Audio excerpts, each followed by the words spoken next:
En esta tercera parte me quiero referir a la armonización de las políticas energéticas y ambientales en la legislación secundaria.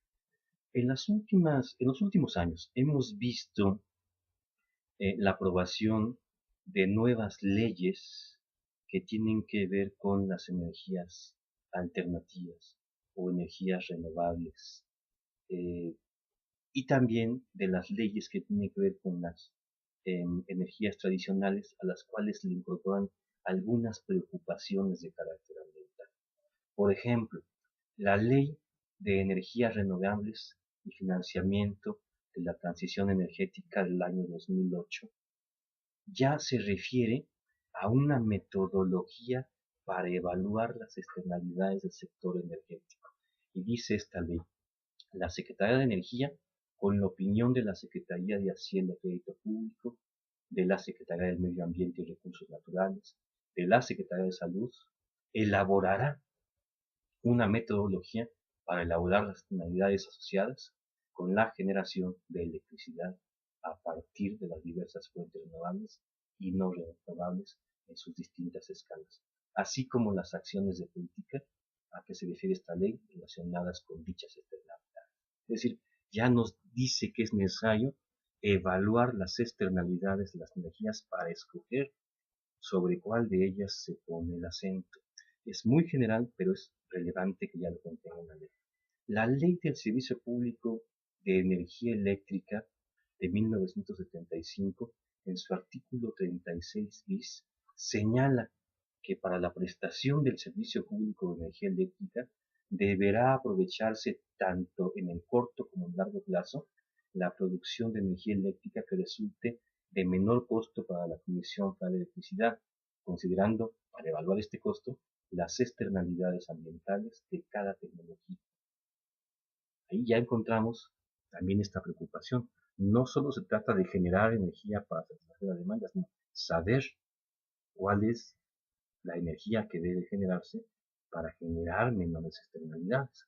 Y finalmente, la Ley para el Aprovechamiento Sustentable de la Energía del año 2008. Esta ley introduce un concepto, aunque solo habla del concepto, sin embargo ya es un primer cimiento. Dice: la eficiencia energética se define como todas las acciones que conllevan a una reducción económicamente viable de la cantidad de energía necesaria para satisfacer las necesidades energéticas de los servicios y bienes que requiere la sociedad. Es decir, se puede hacer más con menos energía. Y al hacer más con menos energía, se generan menores impactos ambientales y se reducen los costos. Ya vamos un poco sentando las bases, pero de una forma muy tímida. Eso es lo que encontramos en la legislación energética. ¿Qué dice la legislación ambiental? Bueno, la legislación ambiental debe darnos garantías de que los impactos ambientales del sector energético sean los menores posibles. Sin embargo, como decía, la legislación ambiental aquí es muy general. Básicamente descansa en regulaciones del suelo, que dicen que el suelo debe destinarse básicamente para aquellos usos que son compatibles con su vocación natural. Sin embargo, como yo dije, todo proyecto energético implica un cambio en uso de suelo, casi siempre en terrenos forestales. ¿Y qué dice la legislación? La legislación dice: el uso de suelo para actividades de exploración y explotación de hidrocarburos es prioritario sobre cualquier otro uso. O el uso del suelo para actividades mineras es prioritario sobre cualquier otro uso. Ley del petróleo, ley minera, una tiene que ver con la extracción de gas e hidrocarburos, otra tiene que ver con la extracción de carbono en el suelo. En ambos casos, la legislación señala que tiene prioridad el uso energético que el uso de conservación ambiental. El siguiente elemento es la evaluación ambiental, que ya hemos comentado en este tema, la evaluación del impacto ambiental. No cabe duda que los proyectos de obras o actividades, de acuerdo con el artículo 28 de la LGEPA, deben sujetarse a esta evaluación previa del impacto ambiental. Y allí, ya lo hemos criticado mucho, la evaluación del impacto ambiental tiene un problema. eh, Corresponde a un solo funcionario del gobierno federal decidir si otorga o no la autorización correspondiente. Por un lado es mucha responsabilidad para un solo funcionario, por otro lado es mucho poder para un solo funcionario. La evaluación del impacto ambiental debería ser una decisión colegiada para garantizar garantizar que realmente pueda evaluar los impactos ambientales y proponer adecuadas medidas de mitigación, sobre todo en el caso en que se trata del sector energético, que tiene impactos mucho más severos que otros en otro tipo de actividades. Por último, la legislación ambiental descansa mucho en la facultad de policía del Estado. Es decir, le corresponde por un lado a la Profepa, por otro lado a la Comisión Nacional del Agua, vigilar que los proyectos de obras de actividades en todas sus etapas relacionadas con el sector energético cumplan con la legislación ambiental, y de no ser el caso, le corresponde imponer las sanciones administrativas correspondientes, denunciar los hechos al Ministerio Público cuando se pueda ser constitutivo de delito, o, de acuerdo con la legislación ambiental, la Ley Federal de Seguridad Ambiental, iniciar las acciones de carácter civil tendientes a la reparación del daño. Hemos comentado esa ley, tiene muchas dificultades, es poco clara, entonces nos lleva a la conclusión de que nuestro marco jurídico ambiental es muy débil si pensamos en un escenario en donde no solamente CFE, no solamente Pemex, sino muchas empresas privadas nacionales y extranjeras pueden participar en las distintas actividades que tienen que ver con el sector energético. Es decir, en un escenario de mayor apertura económica en el sector energético, necesitamos una legislación ambiental más eficiente y más eficaz.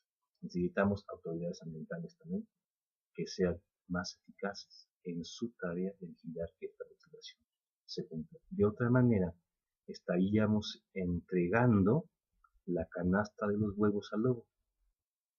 Y creo que eso es lo que le falla a esta idea de reforma energética. Me parece a mí que lo que han propuesto por un lado el PAN, por otro lado el PRI, es solamente una primera idea que no se agota ahí. Reformar la Constitución, ya sea para permitir concesiones, para permitir contratos, sería el primer paso que tendría que ser acompañado por sendas reformas a la legislación secundaria, y si me apuran mucho, por una ley ambiental del sector energético específico.